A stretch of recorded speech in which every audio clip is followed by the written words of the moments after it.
Because we are celebrating the 20th edition of the PK workshop, this made me want to go back and see what type of case we had back in '99, how DDI were managed, and what has changed since. This is just for the introduction. Don't worry, I won't remain on 99. I will evolve over the years. So I found this case that was published in '99 of HIV-infected individual who underwent a liver transplantation.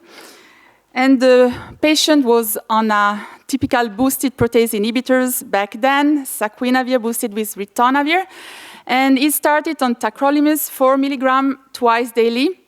Not surprisingly, the patient developed a severe prolonged tacrolimus toxicity. The author hypothesized that this could be due to a drug-drug interaction as boosted saquinavir inhibit 3A4, which will slow down the metabolism of tacrolimus. And they did plasma level of tacrolimus, which was indeed very high. So they decided to stop all the medication and started, after a couple of days, the patient on another protease inhibitor, nelfinavir. And this time they managed the interaction by performing a close therapeutic drug monitoring of tacrolimus. And you can see that they had to substantially reduce the tacrolimus dose to 0.5 milligram every 3 days in order to reach tacrolimus concentration that were in the therapeutic range. Of interest, the discussion of the paper mentioned that currently the nelfinavir package insert does not specifically describe this interaction. So you can see here all the medication that the patient had. And what did we have back then to help us deal with drug-drug interaction? So the Liverpool group was already very active, and they produced this printed chart. You can see here the one that they used for the protease inhibitors. But unfortunately, most of the drugs that the patient was taking were not on the list. So you can realize that back then, information on DDI was kind of scarce. Fortunately, the content of the Liverpool drug-drug interaction website has considerably expanded over the years. And over the years, the drug-drug interaction profile of antiretroviral drugs have changed, with integrase inhibitors, raltegravir, dolutegravir, pictegravir, and the novel NNRTI doravirine having a lower potential for drug-drug interaction compared to boosted antiretroviral drug and efavirenz, which were back then in '99 among the most used antiretroviral regimen. But I will not spend too much time on this because Sarah Gibbons will talk about the change in the DDI profile for the first-line HIV therapy over the 20 years of the Liverpool drug interaction website. And over the years, we have also acquired a better understanding of the mechanism of drug-drug interaction. So in the recent years, several drug transporters have been discovered which are expressed in key organ for drug disposition. And therefore, interaction can also occur via drug transporters. And we have also seen that several antiretroviral drugs are substrate or can inhibit some of these drug transporters, and therefore have the potential to be victim or to cause drug-drug interaction, which can then impact the intestinal absorption, the hepatic uptake, biliary excretion or renal excretion of drugs. And going back to the tacrolimus case, the author mentioned that the interaction was probably due to an inhibition of CYP3A4, but what they didn't know back then is that probably it was also related to an inhibition of the transporter PGP by protease inhibitors. And we have also started to use more and more physiologically based pharmacokinetic modeling to simulate drug-drug interaction with antiretroviral drugs. As a reminder, this tool uses in vitro drug data, which are implemented in a mathematical description of processes such as drug absorption, distribution, metabolism, and elimination. as well as a mathematical description of a population physiology, and which allows to predict the pharmacokinetic and drug-drug interaction in virtual patients. And finally, people that were infected back in 1999, guess what? They have aged since. And I have borrowed this slide from Professor David Beck, as it summarizes very well the therapeutic challenges that we are now facing with an aging HIV-infected population. So elderly individuals encounter more age-associated comorbidities, and therefore are at higher risk of having polypharmacy and drug-drug interaction, which can lead to a reduced efficacy of the antiretroviral agent or of the co-medication, or on the contrary, which can also increase the risk of adverse drug effect.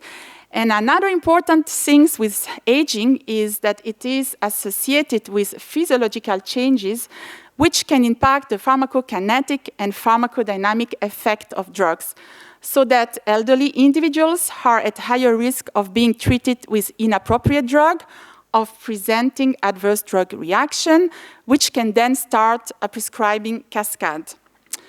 So with this consideration, I will now present you a case. So this is a 72-year-old man, HIV infected since 2002, and the patient is currently suppressed with a regimen of raltegravir twice daily, abacavir, lamivudine. And you can see that the patient has several comorbidities. So he receives amlodipine as antihypertensive drugs. He has an antidepressant, paroxetine, a statin, atorvastatin. He has a mild asthma, so has budesonide inhalation. He has a history of atrial fibrillation with a prior stroke, so he is anticoagulated. And he receives tolterodine for a problem of urinary incontinence, as well as a laxative drug. In addition, the patient has a mild renal impairment. So the patient is found by his daughter in a state of confusion, agitation, and the clinical examination indicate an increase in the heartbeat. The skin is red, hot, and dry. The patient presents slight bilateral mydriasis. And the daughter reports that the patient took over-the-counter drug diphenhydramine at a dose of 25 milligrams in the past few days to help with sleep due to irritating nocturnal cough. So the patient presents the sign of an anticholinergic toxicity, but what caused this problem? Could it be a drug-drug interaction between diphenhydramine and raltegravir? Could it be, I mentioned before that with age you have physiological changes which can impact the pharmacokinetic. So could it be that diphenhydramine is overdosed in this elderly patient? Or could it be another problem with the co-medication? Well, let's find out. So first, it is clearly not a drug-drug interaction between diphenhydramine and raltegravir, because diphenhydramine is metabolized by CYP2D6, and as you know, raltegravir has no inhibitory or inducing effect on cytochrome or transporters. Now, diphenhydramine is usually administered at 25-50 milligrams. You would use the lower hand dose in elderly individuals. And we are lucky, we have a study that looked at the pharmacokinetic of diphenhydramine in elderly individuals compared to young, and you can see that there is no significant changes in the pharmacokinetic of diphenhydramine in elderly compared to young. So a priori, it's not a problem of dosage of diphenhydramine. But the issue here is that the patient is taking several drugs with anticholinergic properties. And you have represented in this table drugs with a high anticholinergic burden. And you can see that in the list you find 3 of the co-medication that the patient is currently taking: diphenhydramine, paroxetine, tolterodine.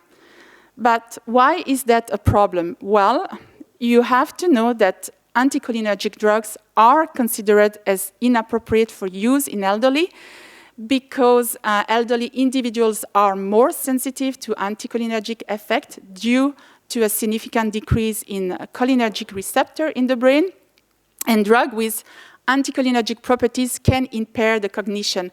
And if you go in the literature, you will find a series of reports that associated the use of a drug with anticholinergic properties to fall in elderly individuals.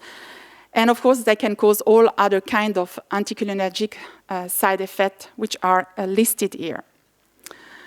So going back to our patient, so the patient was on paroxetine, which due to its anticholinergic properties, reduced the bladder contraction and caused an overflow type urinary incontinence.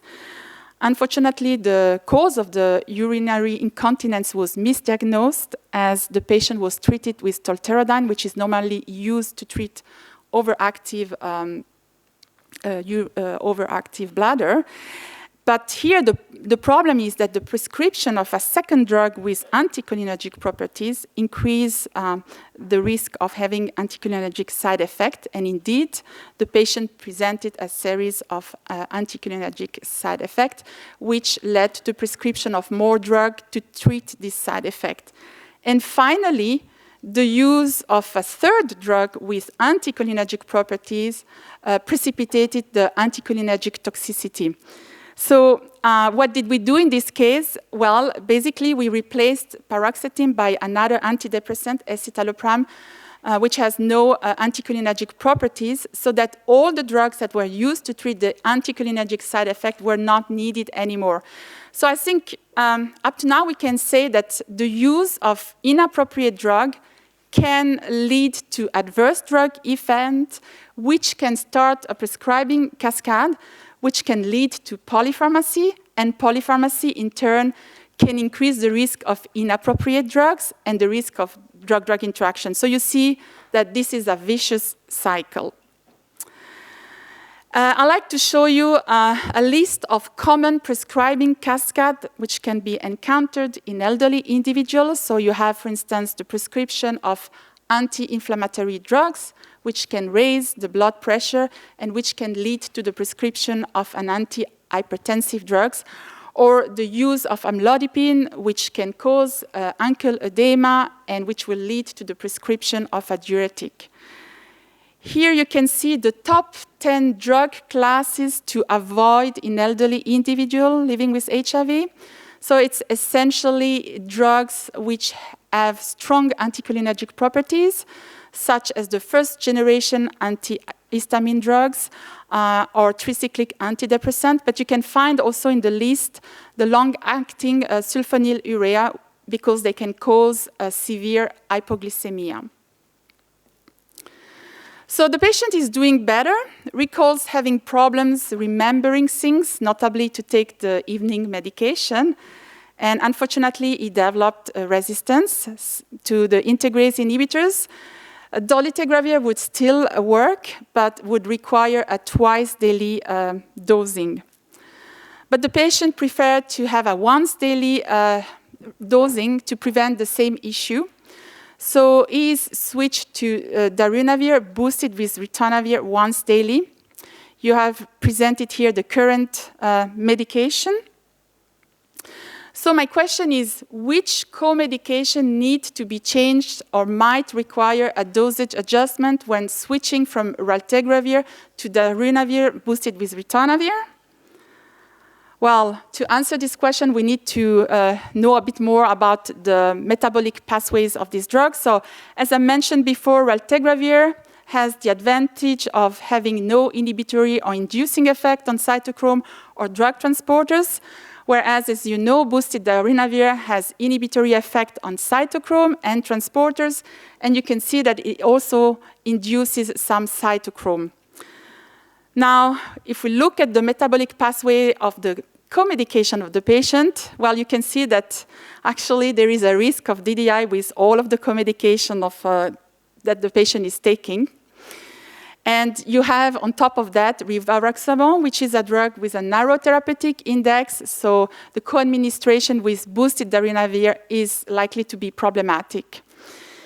And because our patient is 72 years old, well, you also want to know what is the effect of age on the pharmacokinetic of these drugs. So if you go in the product label of the different co-medication, you can see that there is an increase in the exposure of about almost all of the drug, with the exception of budesonide. And our patient has a mild renal impairment, so you also want to know what is the dosing requirement in case of renal impairment. And here you can see that the only drug for which you would have to make a dosage adjustment is rivaroxaban, but in patients with a moderate renal impairment, and rivaroxaban would be not recommended in patients with a severe renal impairment. So my question to you, I want to know still how much am I going to have to adjust the dosage of this co-medication, amlodipine, escitalopram, budesonide, or atorvastatin, and how to manage this interaction. Well, Felix Stader, who is presenting tomorrow, has developed a simple approach which allows to predict the magnitude of drug-drug interaction with antiretroviral drugs. And this approach is based on the following concept. The magnitude of drug-drug interaction depends on the portion of metabolism via a certain cytochrome or DPI. So for instance, if you have a drug such as triazolam, you see a high DPI. This means that this drug is almost exclusively metabolized by CYP3A4 and therefore will be very sensitive to the effect of an inhibitor or inducer of CYP3A4. On the contrary, if you have a drug like zolpidem, you see a lower DPI, which means that the drug is only partly metabolized by CYP3A4 and therefore will be less sensitive to the effect of an inhibitor or inducer. But of course, the magnitude of the drug-drug interaction depends also on the strength of your inhibitor or inducer, with drugs having a high inhibitory ratio, like ritonavir being considered as a strong inhibitor of CYP3A4, and drugs with high inducing ratios, such as rifampicin, being considered as strong inducer of CYP3A4. And actually, you can derive this parameter DPI, ENR, ECR from available drug-drug interaction studies involving similar drug combination, provided that the study reported the magnitude of the drug-drug interaction. And you can basically constitute a library of all these parameters and then use these parameters when you receive a question about a drug-drug interaction with an antiretroviral drugs for which we don't have any drug-drug interaction studies. So you can, using this parameter, estimate what will be the magnitude of the interaction, which I will illustrate now.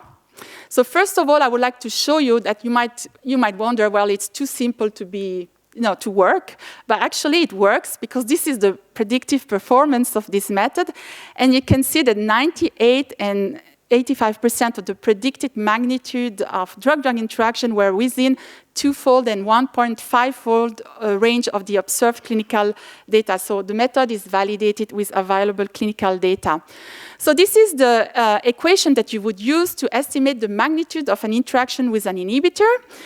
Let's take the example of amlodipine and ritonavir. I want to know what is the magnitude of this interaction. So by knowing the DPI of amlodipine and ritonavir, then you can easily calculate that the magnitude of the interaction will be about twofold. And you can see that the prediction matched very well observed data because there was a clinical study that showed that the administration of amlodipine with boosted indinavir result in a twofold increase in amlodipine exposure. Of course, you can make also your life easier and go directly to the Liverpool website. You don't have to do the calculation because there you would find a commentary that would advise you to reduce the dose of amlodipine by 50% and to monitor blood pressure. So this is what we did in this patient.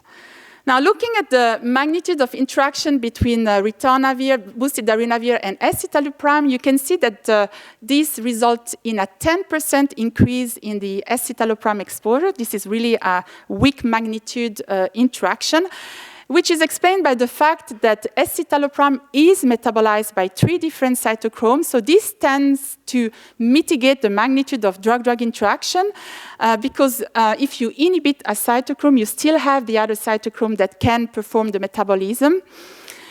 And the other advantage with antidepressant, you can see by looking at their metabolism that CYP2D6 plays an important role.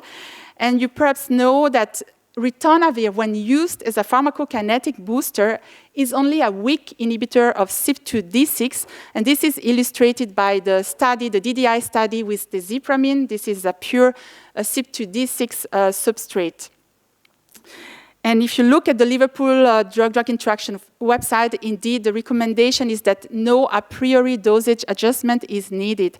So for a lot of the antidepressant, the magnitude of the interaction with boosted antiretroviral drugs is kind of weak. And I guess a lot of people are not aware of this concept. And indeed, by looking at this study, you can see that there is a larger proportion of patients living with HIV with subtherapeutic antidepressant level compared to uninfected individuals, suggesting a deliberate lower dosing of antidepressant as clinicians fear drug-drug interaction with antiretroviral drugs. So I think it's also important not to overestimate the risk of drug-drug interaction, because this can also be problematic and lead to suboptimal treatment. Now let's look at the magnitude of drug-drug interaction with atorvastatin. So it's predicted to be 3.8-fold. And I'd like to mention that there are differences in the magnitude of drug-drug interaction with statin, which is explained by different metabolic pathways and affinities to drug transporters. So for instance, if you take atorvastatin is metabolized by CYP3A4 and is a substrate of several transporters. And you see that the co-administration with boosted atazanavir will substantially increase the exposure of atorvastatin. But now if you look at rosuvastatin, you can see that the magnitude of the interaction is much lower, because rosuvastatin does not undergo CYP3A4 metabolism, but in this case, you see only the effect of inhibition on transporters. Now, if you look at the same statin, let's take atorvastatin, and you look across all the protease inhibitors, you can see differences in the magnitude of the interaction. And this is explained by the fact that these antiretroviral drugs have different abilities to inhibit, notably the hepatic transporter OATP1B1. So it's true that we tend to put always the fault on ritonavir, but if you look in the particular case, you will see that the biggest perpetrator is atazanavir, whereas ritonavir and cobicistar were at the very end. And indeed, if you look at the recommendation, it is not recommended to associate atazanavir, and it can be atazanavir boosted or unboosted, it doesn't matter, because the perpetrator is atazanavir with atorvastatin. And really, if you have to, then you would have to start with a lower dosage, but not go over 10 milligrams per day. If you look at atorvastatin and darunavir, you can see that the maximal dose can be, daily dose can be up to 40 milligrams per day, but there are differences between labels. So if you look at the Liverpool website, the recommendation would be to start atorvastatin at 10 milligrams and titrate based on the clinical response. And of course, to consider the recommendation in terms of maximal dose, daily dose. So we actually reduced the dosage of atorvastatin. We could have also switched the patient to rosuvastatin. What about budesonide? Well, you can see this is a substantial increase in budesonide exposure that is predicted with our method, which will then increase the risk of developing a Cushing syndrome. It is important to mention that the risk of having a Cushing syndrome is not limited to oral administration, but can also occur via inhalation of corticosteroid. And also important to mention that a dose reduction does not eliminate the risk. But what it is also important to mention is that the risk is basically related to the properties of the drugs. There are differences among corticosteroid, and it looks like drugs that have a lower potential to cause a Cushing syndrome are corticosteroids which have a higher plasma protein binding, shorter half-life, lower lipophilicity, whereas drugs that bind very strongly to the glucocorticosteroid receptor, which is a reflection of the potency of the corticosteroid, have a higher potential to cause Cushing syndrome. So you can see that beclomethasone seems to have favorable properties and can be used with boosted antiretroviral drugs, whereas budesonide, fluticasone, or mometasone are contraindicated as they have a potential to cause a Cushing syndrome. So in our patient, we switched to beclomethasone. And finally, I mentioned earlier that, well, with rivaroxaban, you have a problem because this is a narrow therapeutic index drugs, which can cause deleterious effect. And indeed, you find in the literature several case reports of bleeding when using rivaroxaban with boosted antiretroviral regimens. So this drug association is contraindicated. But I would still like to know what is the magnitude of the interaction between boosted darunavir and rivaroxaban, and is the magnitude of this interaction different in elderly compared to 20 to 50-year-old individuals? Well, to address this question, a physiologically based pharmacokinetic modeling was used, and you can see that the magnitude of the interaction is predicted to be 1.8-fold. And interestingly, you can see that the magnitude of the interaction is not different in elderly individuals compared to young. This was an open question. We didn't know. We didn't have any answer to this question. Well, now we have an answer. And this is explained by the fact that age-associated physiological changes impact both drugs in the same way. This is why the ratio does not change. But Felix Stade will talk more tomorrow about the effect of aging on antiretroviral drugs. So which anticoagulant can we use? What about dabigatran? So dabigatran, the prodrug, is a substrate of PGP, and otherwise the drug is eliminated renally.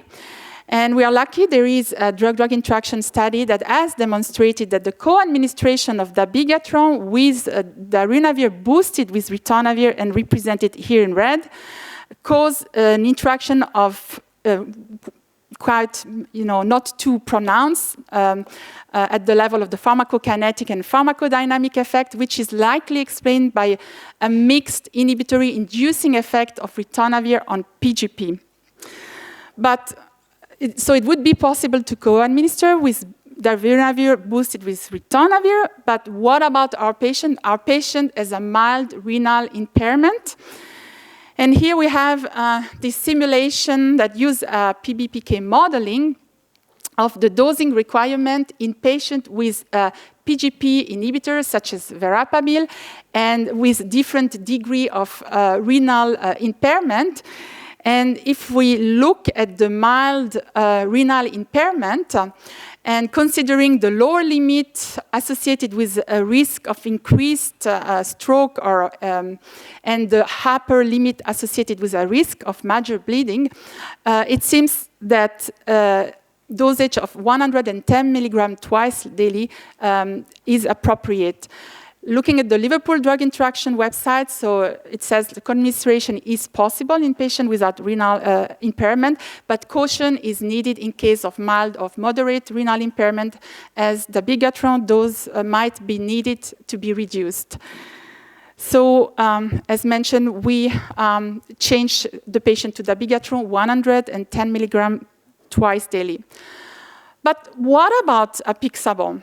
So Apixaban is a substrate of CYP3A4 and also of several transporters. So we expect an interaction with boosted darunavir. And if you look at the label, the European label does not recommend the co-administration of Apixaban with strong dual inhibitor of PGP and CYP3A4. The US label does also give the option to use Apixaban at a reduced dose, 2.5 milligram twice daily. So I have a question to you, and raise your hand. Who among you has already used Apixaban at a reduced dose with a boosted PI? Raise your hand. Okay, one person, Marta? Yeah, very good. Well, it is interesting to see that you're not the only one. There is another person that dare use this association, although it's not recommended. And so it's a case series of 6 patients that were all on a boosted regimen and had a maintenance dose of Apixaban 2.5 milligram twice daily. And you can see that some of the patients had even a renal impairment. And good news, none of the patients presented any adverse event. So I think it's very nice to have actually data based on real life experience for drug combination. And the good news is that you will have the chance to share your real-life experiences on drug combination because we have, starting today, a new website that allows you to share your experiences. And the website was initiated by José Molto, who will present more in detail this new tool. I'd like to mention the resources that you can use to check for drug-drug interaction for HIV drugs, HCV drugs, cancer drugs, and any other drugs. And in summary, drug-drug interaction are practically unavoidable in HIV care, but mostly manageable. The potential for drug-drug interaction has to be considered systematically when selecting an antiretroviral regimen or when adding new medication to an existing HIV treatment, with particular attention to adjust dosage or perform clinical monitoring when needed. And searchable online drug interaction database constitute valuable tools to recognize and manage unwanted drug-drug interaction in clinical practice, and think beyond drug-drug interaction in elderly individuals due to the presence of age-related comorbidities and physiological changes which impact the risk-benefit ratio of many drugs. Those carefully adapt the dosage to the renal function and check for inappropriate drug. And I'd like to thank my colleagues who contributed by sharing some of the material that I presented today. And thank you for your attention.